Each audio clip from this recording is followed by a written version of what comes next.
जय श्री कृष्णा भक्तजनों। आज आपका एक बार फिर से स्वागत है हमारे चैनल आध्यात्मिक कैस्ट्रो में। आज की कथा में आप श्रवण करेंगे श्री गर्ग संहिता में वृंदावन खंड के अंतर्गत आने वाले तीसरे और चौथे अध्याय की कथा। आप सभी भक्तजन कथा को श्रद्धा पूर्वक श्रवण करिए। तीसरा अध्याय, श्री यमुना जी का गोलोक से अवतरण और पुनः गोलोक धाम में प्रवेश। सनंद जी कहते हैं, नंदराज, गोकुल में श्री हरि ने जब यमुना जी को भूतल पर जाने की आज्ञा दी और सरिताओं में श्रेष्ठ यमुना जब श्री कृष्ण की परिक्रमा करके जाने को उद्यत हुई, उसी समय विरजा तथा ब्रह्म द्रव्य से उत्पन्न साक्षात गंगा, ये दोनों नदियां आकर यमुना जी में लीन हो गईं। इसलिए परिपूर्णतमा कृष्णा यमुना को परिपूर्णतम श्री कृष्ण की पटरानी के रूप में लोग जानते हैं। तदंतर सरिताओं में श्रेष्ठ कालिंदी अपने महान वेग से विरजा के वेग का भेदन करके निकुंज द्वार से निकली और असंख्य ब्रह्मांड समूहों का स्पर्श करती हुई ब्रह्म द्रव्य में गईं। फिर उसकी दीर्घ जल राशि का अपने महान वेग से भेदन करती हुई वे महानदी श्री वामन के बाएं चरण के अंगूठे के नख से विदीर्ण हुए ब्रह्मांड के शिरोभाग में विद्यमान ब्रह्म द्रव्य युक्त विवर में श्री गंगा के साथ ही प्रविष्ट हुई और वहां से वे सरित द्वारा यमुना ध्रुव मंडल में स्थित भगवान अजित विष्णु के धाम वैकुंठ लोक में होती हुई ब्रह्मलोक को लांघकर जब ब्रह्म मंडल से नीचे गिरी, तब देवताओं के सैकड़ों लोकों में एक से दूसरे के क्रम से विचरती हुई आगे बढ़ी। तदंतर वे सुमेरु गिरी के शिखर पर बड़े वेग से गिरी और अनेक शैल श्रृंगों को लांघकर बड़ी बड़ी चट्टानों के तटों का भेदन करती हुई जब मेरु पर्वत से दक्षिण दिशा की ओर जाने को उद्यत हुई, तब यमुना जी गंगा से अलग हो गईं। महानदी गंगा तो हिमवान पर्वत पर चली गई, किंतु कृष्णा श्याम सलिला यमुना कलिंद शिखर पर जा पहुंची। वहां जाकर उस पर्वत से प्रकट होने के कारण उनका नाम कालिंदी हो गया। कलिंद गिरी के शिखरों से टूटकर जो बड़ी बड़ी चट्टानें पड़ी थीं, उनके सुदृढ़ तटों को तोड़ती फोड़ती और भूमंडल पर लौटती हुई वेगवती कृष्णा कालिंदी अनेक देशों को पवित्र करती हुई खांडव वन में इंद्रप्रस्थ या दिल्ली के पास जा पहुंची। यमुना जी साक्षात परिपूर्णतम भगवान श्री कृष्ण को अपना पति बनाना चाहती थीं, इसलिए वे परम दिव्य देह धारण करके खांडव वन में तपस्या करने लगीं। यमुना के पिता भगवान सूर्य ने जल के भीतर ही एक दिव्य गेह का निर्माण कर दिया था, जिसमें आज भी वे रहा करती हैं। खांडव वन से वेग पूर्वक चलकर कालिंदी ब्रजमंडल में श्री वृंदावन और मथुरा के निकट आ पहुंची। महावन के पास सिकतामय रमण स्थल में भी प्रभावित हुई।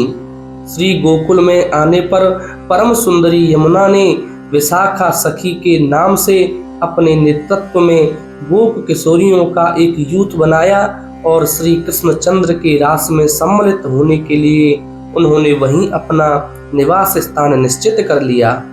तदंतर वे जब ब्रज से आगे जाने लगी, तब ब्रज भूमि के वियोग से विवल हो प्रेमानंद के आंसू बहाती हुई पश्चिम दिशा की ओर प्रवाहित हुई। तदंतर ब्रजमंडल की भूमि को अपने वार वेग से 3 बार प्रणाम करके यमुना अनेक देशों को पवित्र करती हुई उत्तम तीर्थ प्रयाग में जा पहुंची। वहां गंगा जी के साथ उनका संगम हुआ और वे उन्हें साथ लेकर क्षीर सागर की ओर गईं। उस समय देवताओं ने उनके ऊपर फूलों की वर्षा की और दिग्विजय सूचक जय घोष किया। नदी शिरोमणि कलिंद नंदिनी कृष्ण वर्णा श्री यमुना ने समुद्र तक पहुंचकर गदगद वाणी में श्री गंगा से कहा। यमुना ने कहा, समस्त ब्रह्मांडों को पवित्र करने वाली गंगे, तुम धन्य हो। साक्षात श्री कृष्ण के चरणारविंदों से तुम्हारा प्रादुर्भाव हुआ है, अतः तुम समस्त लोकों के लिए एकमात्र वंदनीय हो। सुबह अब मैं यहाँ से ऊपर उठकर श्री हरि के लोक में जा रही हूँ। तुम्हारी इच्छा हो तो तुम भी मेरे साथ चलो। तुम्हारे समान दिव्य तीर्थ न तो हुआ है और न आगे होगा ही। गंगा आप सर्वतीर्थमयी हैं, अतः सुमंगले गंगे मैं तुम्हें प्रणाम करती हूँ। यदि मैंने कभी कोई अनुचित बात कही हो तो उसके लिए मुझे क्षमा कर देना। गंगा बोली, कृष्णे, संपूर्ण ब्रह्मांडों को पावन बनाने वाली तो तुम हो, अतः तुम ही धन्य हो। श्री कृष्ण के वामांग से तुम्हारा प्रादुर्भाव हुआ है।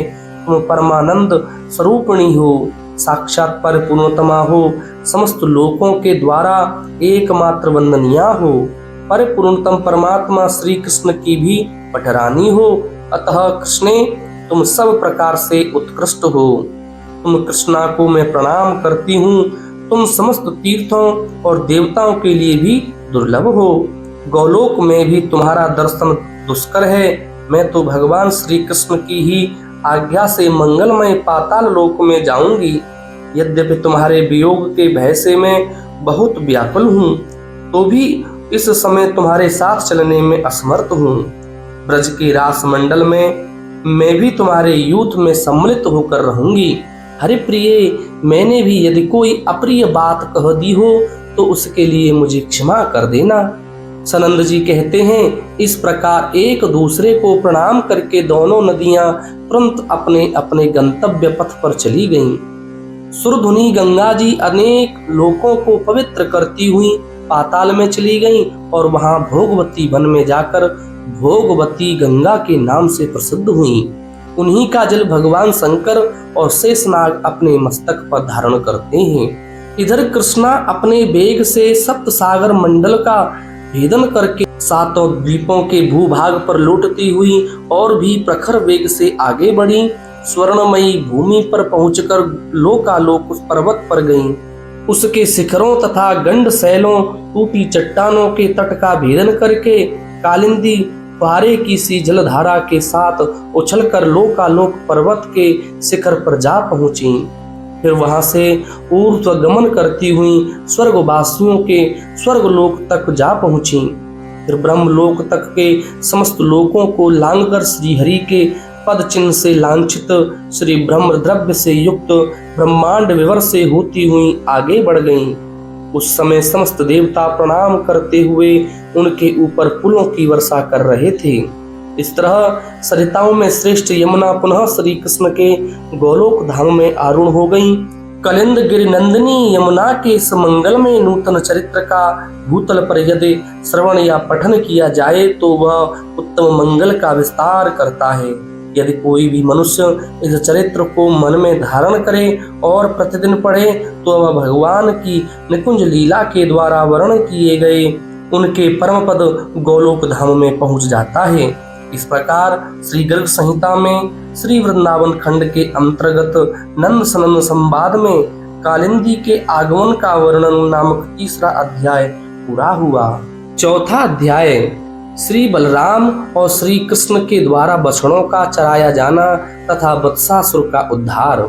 श्री नारद जी कहते हैं, राजन, सनंद की बात सुनकर महामना नंदराज समस्त गोपगणों के साथ बड़े प्रसन्न हुए और वृंदावन में जाने को तैयार हो गए।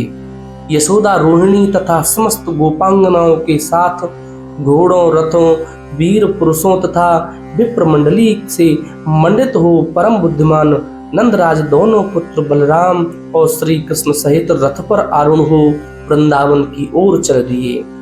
उनके साथ गौओं का समुदाय भी था। बूढ़े, बालक और सेवकों सहित अनेक छकड़े चल रहे थे।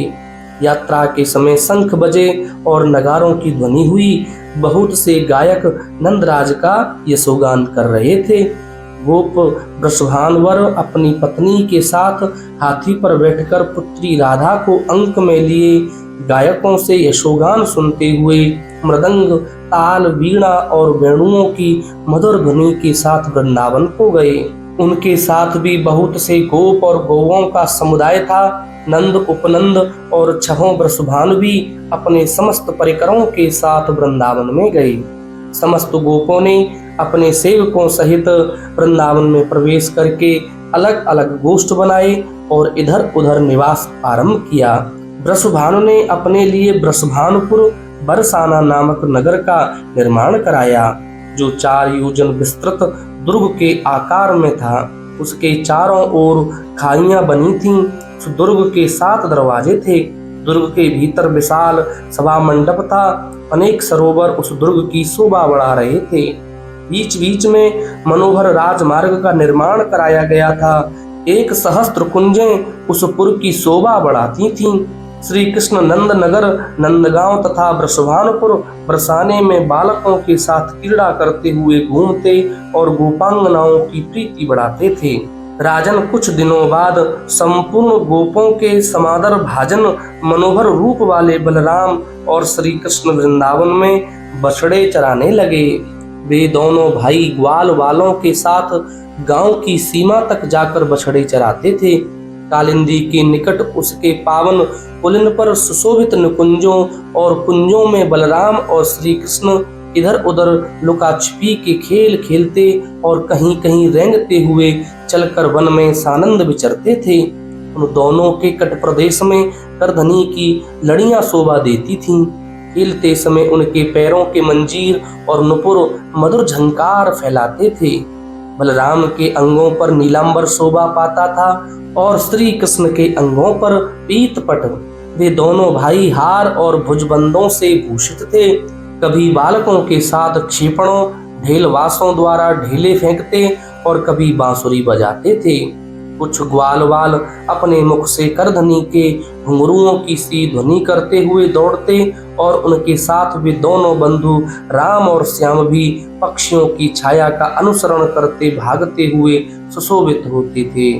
सिर पर मयूर पिच्छ लगाकर फूलों और पल्लवों के श्रृंगार धारण करते थे। नरेश्वर, एक दिन उनके बछड़ों के झुंड में कंस का भेजा हुआ वत्सासुर आकर मिल गया। श्री कृष्ण को यह बात विदित हो गई और वे उसके पास गए। वह दैत्य गोप बालकों के बीच में सब ओर पूंछ उठाकर बार बार दौड़ता हुआ दिखाई देता था। उसने अचानक आकर अपने पिछले पैरों से श्री कृष्ण के कंधों पर प्रहार किया। अन्य गोप बालक तो भाग चले, किंतु श्री कृष्ण ने उसके दोनों पैर पकड़ लिए और उसे घुमाकर धरती पर पटक दिया। इसके बाद श्री हरि ने फिर उसे हाथों से उठाकर कपित्थ वृक्ष पर दे मारा। फिर तो वह दैत्य तत्काल मर गया। उसके धक्के से महान कपित्थ वृक्ष ने स्वयं गिरकर दूसरे दूसरे वृक्षों को भी धराशायी कर दिया।